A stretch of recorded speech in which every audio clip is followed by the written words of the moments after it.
Well, good morning. Today is May 4th, 2022, on my way into the day job. And yesterday I had to leave the office immediately and run all day long. So as a result, it was a very productive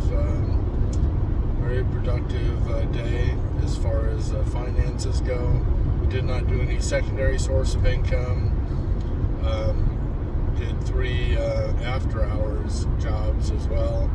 And I guess, right now the fear for me is whether or not Jim's even going to pay me my final check. And Jim had a meeting with a broker and another business that wanted to buy him out yesterday. And it appears as though Jim really kind of runs this business on autopilot.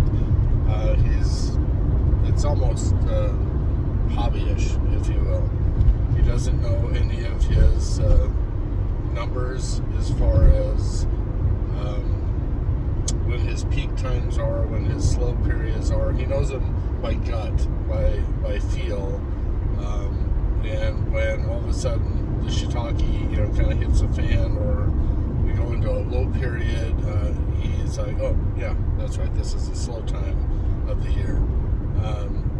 If you asked what percentage of the companies are in a different field of expertise, he can't tell you that. He can ballpark it, but he can't give you actual numbers. If they're, well, actually, they asked him yesterday in the meeting, on your daily calls and your daily jobs, what percentages of them are new customers or, recurring, jobs from the same company. Really drilling down into the nitty gritty as far as, how is your daily operation? How does it work? What are your incoming calls, etc. Jim does not know those numbers. And then Jim is having some challenges with not really knowing Excel or Word or other programs in order to be able to try and put some of that stuff together. So last night, late night, noticed that he changed some of the, but the password for Microsoft Office, which currently I'm not sure if that's his own personal account or if that's the one where all of our emails come in. So we might be coming into a little bit of a clusterfuck this morning, just because the email may not be working, and when we're out doing all this stuff mobily, there may be a chance that now I cannot communicate via email. So not sure if we're going to have that challenge before us this morning or not. He tried to ask me or task me with creating that report, and I was just like, Jim, it's you, me, and another individual to try and support this business Wednesday, Thursday, Friday, and Monday. And on Saturday, you're going to a memorial service, potentially taking away my ability to make money, during the secondary source of income. So right now I'm running hard. I'm doing whatever I can to support the business, and we'll see if we're able to keep it afloat. I'm not sure, how that's going to end up, but I know that we're just going to do what we can, when we can, and however we can. Let's see what else. I know that the other company was really interested in bringing me on board. Again, I'm not sure what the finances are going to end up like. Not sure if I want to switch over to another company, just because I do take naps sometimes throughout the day as I'm relaxing or whatever, and take a little, power nap. And Jim kind of threw that in yesterday as he was asking me, how much did I make last year, and what percentage of it was after hours. And this was all like last minute homework, for his meeting. And he ended up throwing me under the bus because I told him, right now I'm making about $20 an hour, but that is really kind of based off of an 8-hour shift. When you calculate out or divide that into the number of hours that you actually work. So I'm actually really well below $20 an hour for the actual day job position. And,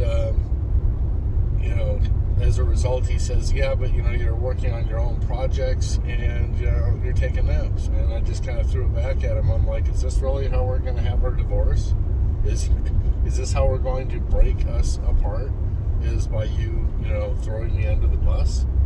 After everything that I've done for you to solve all your problems and to be there for you. So I was a little upset about that.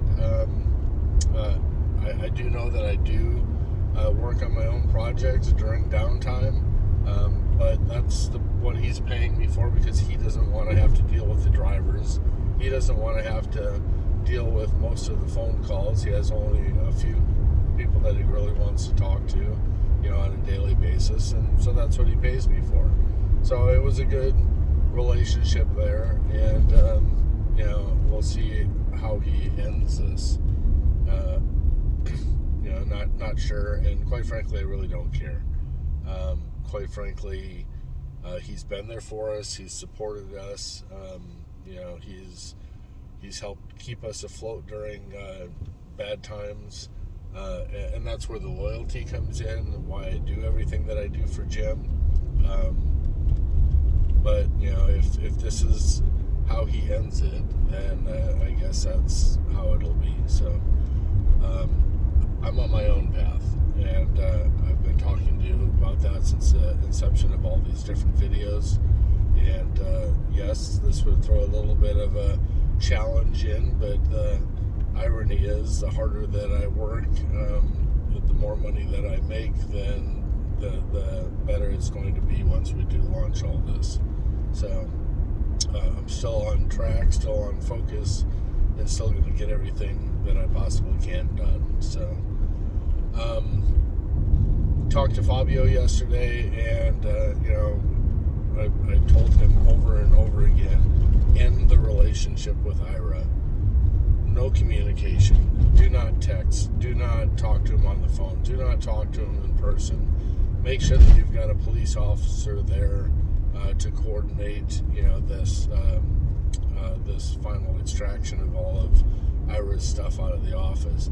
The challenge is when you're in a relationship and there's something that's there of the other individuals or whatever, what they tend to do is they really aren't trying to get their stuff. They're really looking for that as a reason so that they can create a dialogue, throw out information that's going to bait you into a conversation that's just going to turn into a heated argument. The best thing to do is to get all of the stuff out of the shop, give it to a third party, put it in storage, put it in storage under Ira's name and pay for 1 month, and then Ira can get his stuff out, and if he doesn't get his stuff out or doesn't continue those payments, then those belongings then become the storage facilities. So a restraining order, whatever you can do, but be silent. It's difficult to have an argument when there's only one person that's yelling and screaming. If you don't get involved into the bait, and you don't take that bait and get sucked into these arguments, then you're done. You're done.